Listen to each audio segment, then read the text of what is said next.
Niagara Falls Canadian side থেকে আমরা দেখছি। হাজার হাজার মানুষ প্রতিদিন আসে নায়াগ্রা ফলস দেখতে। কানাডিয়ান পতাকা দেখা যাচ্ছে। আর একটা সাইড আছে US side, United states of American side. আমরা সেই সাইডটা এখন দেখব। রংধনু দেখা যাচ্ছে। রংধনু সাধারণত আকাশে থাকে, এখন রংধনু আমরা নিচে দেখতে পাচ্ছি। নদীর উপরে রংধনু দেখতে পাচ্ছি, কারণ নায়াগ্রা ফলসের পানি দ্রুত গতিতে নিচে পড়ার কারণে নিচে মেঘের সৃষ্টি হয়েছে। সে কারণে এখানে সারাদিন রংধনু দেখা যায়।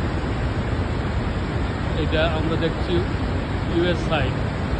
এই ব্রিজটা দিয়ে ইউএসএ যাওয়া যাবে, আবার ইউএসের মানুষ কানাডায় আসতে পারবে।